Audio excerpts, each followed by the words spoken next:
Today, I've got my hands on a brand new, never opened, and mint condition fiscal year 2024 budget from President Biden. Now, those of you who have followed this channel before, you know that I have been a big fan of the work President Biden and his team have put together in the past. And I'm really excited to take you through what is in this budget and the vision that this document has for our future. So without further ado, I'm going to dig into this right now.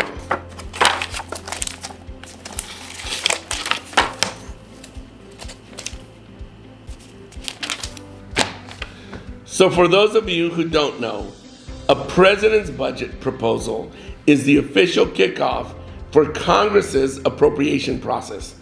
The president proposes a budget vision for the coming decade, and we in Congress take that budget request into account as we craft the appropriations bills that fund our government for the coming fiscal year.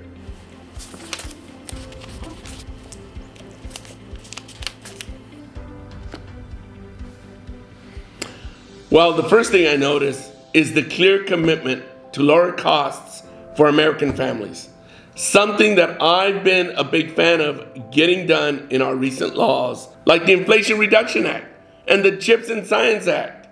This budget lays out how we can continue to lower healthcare costs, reduce prescription drug costs, and capping the cost of insulin for every American, like we have already done so for seniors at the beginning of this year.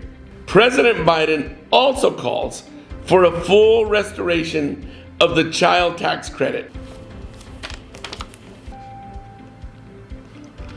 So one thing I'm also noticing is how this document is clearly building on the economic strategy that the Biden administration has implemented over the past 2 years. The same strategy that has helped our economy create 12 million new jobs and bring about the lowest unemployment rate since the moon landing. Can you believe that? Hippity hoppity over here. President Biden is also focused, I see, a lot on the things that are still needed to keep helping our working families, like expanding access to childcare, lowering the cost of college, supporting new opportunities that don't require a 4-year degree. And this is a big one for California, especially increasing affordable housing supply and expanding access to home ownership and affordable rent. Lower energy costs, lower utility bills, improve food security. This one I was looking for. Protecting Social Security and Medicare. This budget totally rejects the idea that other budget makers have said that Social Security and Medicare need to get cut to balance a budget. Totally ridiculous. This budget actually extends the lifespan of these important programs for the next generation who have already been paying into it for their entire working career. This is so important, and I'm really glad to see it in there.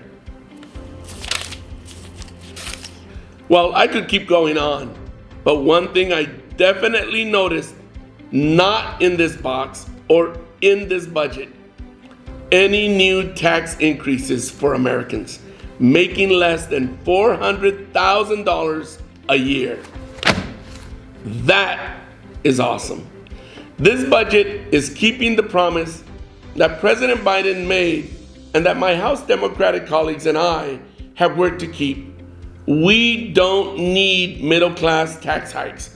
We need fairness in our tax code. A California nurse or a firefighter should not pay more taxes than a billionaire. We've seen too many of those cases.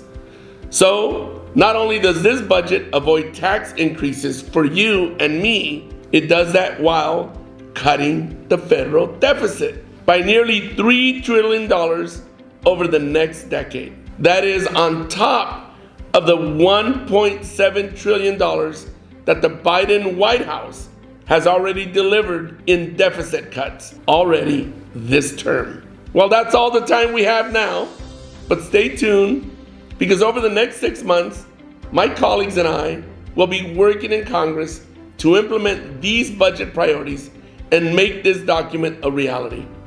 Thanks for tuning in. Stay tuned for next time.